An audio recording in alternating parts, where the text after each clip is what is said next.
September 1914. Broad 14's North Sea.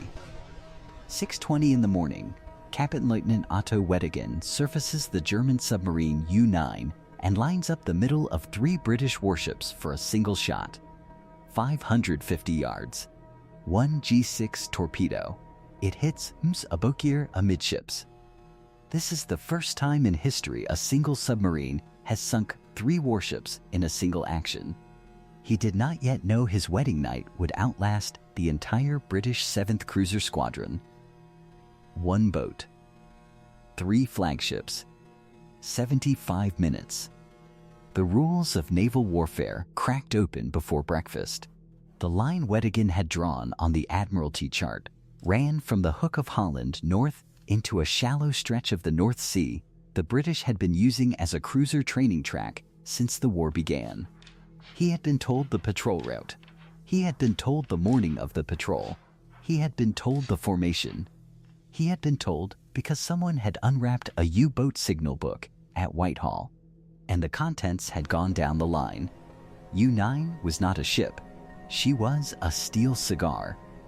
214 feet long, 28 men in a hull that dove to 50 meters and held there. She displaced fewer than 500 tons submerged. She had 2 decks of riveted plate, a small conning tower, and 4 torpedo tubes forward and 2 aft. The diesels clattered at 12 knots on the surface. The electric motors whispered at 8 beneath it. That was less than half the tonnage of the smallest of the 3 cruisers sleeping along the Dutch coast that dawn. Her hull plate was riveted. It was the same thickness the British Admiralty had tested in 1910 and declared irrelevant. Testers in Portsmouth Harbor had fired a 1910 torpedo at a section of cruiser plating held in a frame, and the section had held. Their conclusion, on file in Whitehall, had been plain as a flag. A submarine could not sink an armored cruiser. The Admiralty had shelved the finding and spent the next 4 years building dreadnoughts. But that test had used a 1910 torpedo. Weddigen was carrying a 1913 German G6. The G6 was 18 inches wide. Its warhead was 314 pounds of wet hexanite, a stable German improvement on the British wet TNT charge. The action pistol woke on impact with the hull. It did not need to be calibrated for magnetic influence. It did not need the boat to be at the right depth. It ran true to 550 yards. Against a cruising British cruiser at 10 knots, a single round was enough to break her back amidships and let the water in on both boiler rooms at once. 6 of them sat in U-9's tubes. 6 chances. 3 flagships at the end of the line. Captain Lieutenant Otto Weddigen was 32 years old, married for a matter of weeks, and watching the periscope with the kind of stillness that only comes before very bad news. He had been a destroyerman in 1912 in the North Sea Squadron on boats that burned coal and made smoke. By August 1914, he had been given command of U-9, and he had been at home in the smell of the bilge for months already. His crew was a working crew. The boatswain's mate had been a ferry pilot on the keel run a year earlier. The machinist rating had been a stoker in the Imperial Catering Corps the year before that. There had not been time to train a submarine sailor in the Imperial German Navy that autumn. So the Navy had pressed men from the wrong trades, given them the standard diesel course, and called them officers of the watch. They learned the diesels fast. They learned the dive even faster. They learned the G6 by the sound the launcher made, which was the loudest sound in the Navy that year. On the British side of the morning, the situation was worse. Abakir, Hogue, and Cressy were old Cressy-class armored cruisers commissioned in the opening years of the century. Their hulls were thin. Their boilers were tired. Their crews in autumn 1914 were largely reservists, midshipmen under 17, sub-lieutenants who had never fired a gun at sea in anger, chaplains with no service record of note. a 15-year-old midshipman named Kit Wycombe Musgrave, whose family had been told the trip was a summer cruise. Drummond, the flag captain of Aboukir, was no fool. He had written to the Admiralty 4 times in August to say the patrol was suicidal, the route known, the cruiser type unfit. The first 3 times he had been ignored. The 4th time he had been instructed to follow his orders. So he had sailed. But all of them, Wedigan's young men and Drummond's midshipmen, were about to be sailed into a century that no longer belonged to their elders. For half a decade, every naval thinker in Britain had agreed on one rule.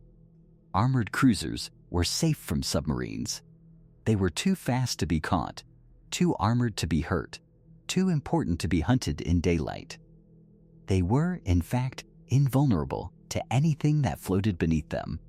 And on that belief, 7,000 tons of old British steel had patrolled the Broad 14s every dawn since August. The 3 cruisers went out in line abreast, 2 nautical miles apart, 10 knots. Watertight doors were kept open to keep condensation out of the mess decks and out of the sick bays. They turned south by southeast and north by northwest on a strip of sea so flat that a periscope feather was visible to a trained watcher at 3 miles. Mine spotting stations along the Dutch coast had warned them twice in September that U-boats were working the same patch, the same drift lines, the same depth. They had not changed anything about the sailing plan.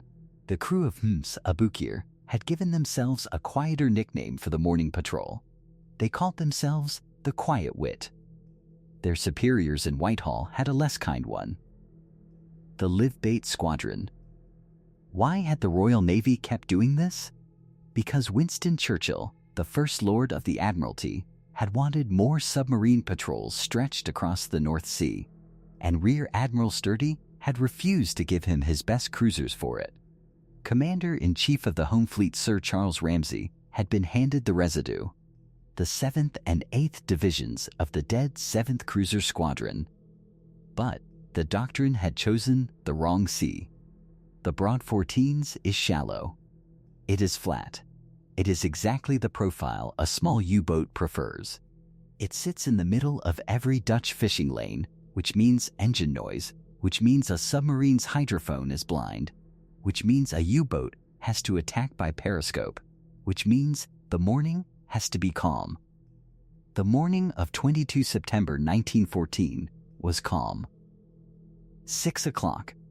Standing on U9's bridge, sunglasses already on against the northern glare, Wedigan did what he had trained to do. He climbed the periscope, and he looked, slowly, from the southern horizon to the northern.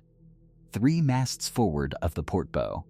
3 cruisers, line abreast, 2,000 yards. Aboukir in the middle. Hogue on the southern wing. Cressy to the north. He had 1 good angle and 1 shot. He set up on the port quarter of the middle ship and held the boat steady on the diesels, swinging at the last moment to bring her up for the firing angle. 6:15, 6:17, 6:19. He held the periscope angle, took 1 long breath, and came up on a flat sea. 6:20, 550 yards. A G6 was in the water.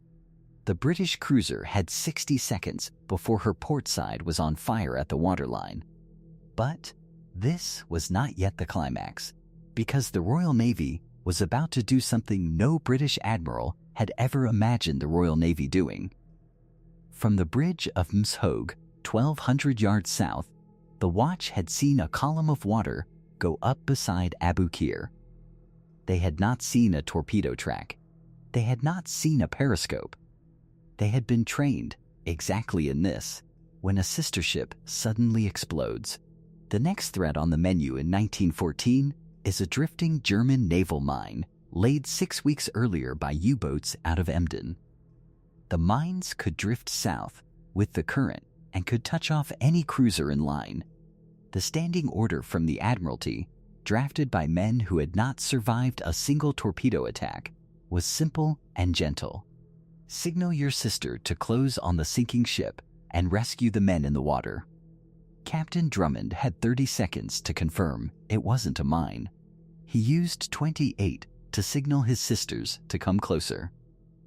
A U-boat could not have asked for better. Hit subscribe right now, because what happens in the next 75 minutes is the biggest single warship kill in submarine history. Do not go anywhere. 6:20. Ms. Abukir, 12,000 tons, heels to starboard in a long, slow roll. By 6:25 she is on her beam ends, the guns pointed at the sky, the port rail buried, the ensign dragging in the water itself. Weddigen has done what any officer in his place would have done. He has surfaced far enough to reload from his bins, swung his boat around, and set up on Hogue from the same calm sea in which he had hit Abukir. But Weddigen has not waited a moment longer than necessary. At 6:26, the moment he is sure he has a clean line of sight and that Hogue has indeed closed on her sister, he has U-9 surface the slightest bit and reload. Hogue is doing the worst thing a cruiser can do in 1914. She has put her own bridge within 300 yards of the wounded Abukir, close enough for an arc, close enough for 2 G6 fish at once. 6:58. 2 torpedoes in the water. 60 seconds later, Ms. Hogue is on her beam ends, her port side on fire at the waterline, her captain and most of her bridge watch already gone from the second hit. She rolls. She rolls slowly, masts chopping the water like razors, with some of the men still in her hull on their last watch. By 7:15, she is gone. 7:20. U-9 has not yet reached Cressy. Cressy is doing the second worst possible thing. She has come closer, at 7 knots, to rescue survivors from both of her dead sisters. She is now within 400 yards of where Weddigen is sitting on the surface in a flush of sun on a perfectly still sea. At 7:20, U-9 fires 2 torpedoes from her stern tubes at Cressy. 5 minutes later, she fires her last, from the bow. 7:25. Cressy takes the first hit, starboard side. 7:30. Cressy takes the second. For 25 minutes, her 3 bronze propellers stick up to the sky. Her back is broken. Men cling to the keel as it had once been a deck beneath their feet. Some throw oars, some drown quietly. The British ensign floats upside down in the water beside her, an inch of sea between her and her own graveyard. At 7:55, Cressy goes down with a long, low sound, as if a great creature has at last given up its argument with the sea. Final count.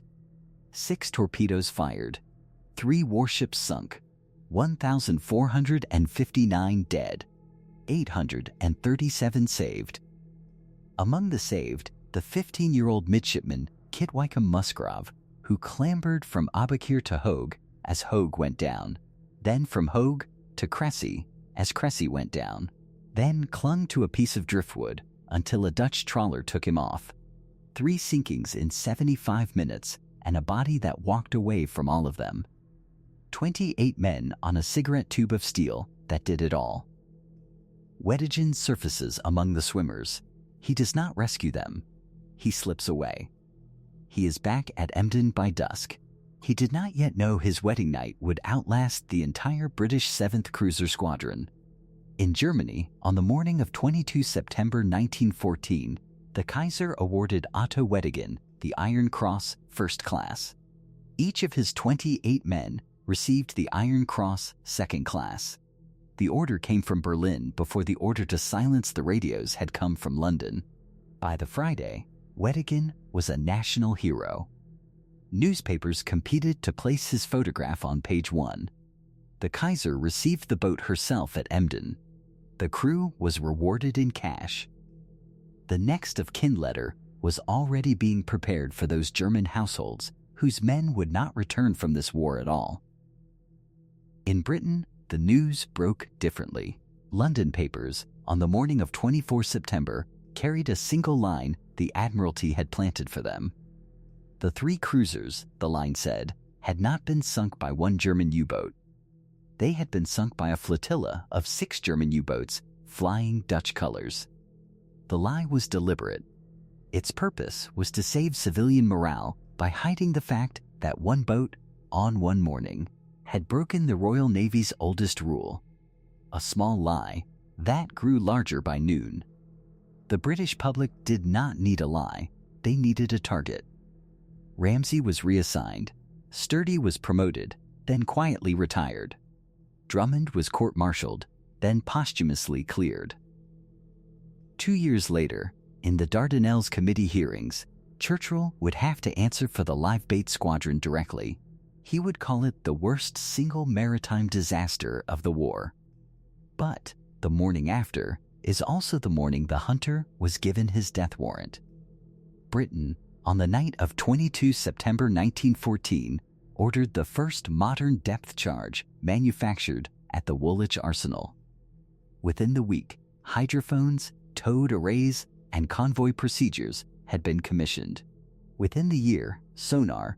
Within 3 years, the first HF-SAT-DF direction-finding sets. The whole alphabet of anti-submarine warfare depth charge, hydrophone, convoy, sonar, HF/DF, ultra, the very weapons that, between 1917 and 1918, would be turned against Weddigen's own U-boat corps, had been imagined in one night of British staff work in Whitehall. By the time the U-9 herself was pulled from the front line in 1916, she had sunk 18 ships. By the time Weddigen himself was killed in a later U-boat, the alphabet he had forced into being was already in serial production. The action of 22 September 1914 did not win the war. It won the argument. Before the morning of 22 September, every admiral in the world had agreed on one rule. The submarine was a coastal defense weapon. It could not hurt an armored hull. It could not chase a cruiser. It was, in fact, a minor weapon of minor navies, a thing for harbor mouths and harbor patrols, and not much else. After the morning of 22 September, the world changed its mind. The submarine was a ship of the line. The argument was over. And from that argument came everything that followed: depth charges, hydrophones, convoys, sonar, ultra. Weddigen's trick turned against his own fleet. 217 German U-boats lost in the First World War. 578 more lost in the Second. Every weapon on that list was designed by a man who had read the Weddigen dispatches in some archive and who had decided that one British morning was enough. Britain had its lessons. America was watching. The American Navy in 1914 was small and quiet. By 1917, it was at Queenstown, escorting in the North Atlantic. By 1941, it was escorting Iceland under the neutrality patrols. By 1943, it was hunting the Type 7 across the Mid-Atlantic Gap. The whole American anti-submarine doctrine, the convoy system, the destroyer escort, the air gap, the Coast Guard's wartime role, the TBM Avenger pressing its sonar into the gloom, is a direct child of the morning of 22 September 1914. The escort carrier commanders of the Bogue and Corps in 1943 had learned Weddigen's name before they had learned the name of their own ship. Both sides of the argument came from one tube of steel and 6 torpedoes in a calm sea. The weapon won for keeps in September 1914. Decades later, the rest of the world won against the weapon, on the same seas, in the same weather, with the same deadliness, on a longer morning. By the time the Kaiser's cook served breakfast in Berlin, on the morning of 22 September 1914, the Royal Navy had lost more men than in the entire Crimean War. So where does that leave us? A cigarette tube of steel and rivets, with 28 men and 6 torpedoes, in a calm sea in the wrong place at the right time, sank 3 flagships in 75 minutes and changed the rules of every navy on Earth. The British lost more men in a single morning than they had lost in any single naval action since Trafalgar. The Germans gained a hero whose weapon would, inside 30 years, kill them too. And from the wreckage floated the entire shape of the next 40 years of submarine warfare. The first time in history a single submarine had sunk 3 warships in a single action. Paid. A new weapon needs only one good morning to prove its old master's obsolete. That's the kind of story we tell every week on this channel. Hit subscribe, ring the bell, and we'll see you in the next one, because every week we tell you how America actually won the war and how the weapons it built then still shape the wars we fight now. Drop a like, tell us in the comments where you are watching from. We will see you in the next one.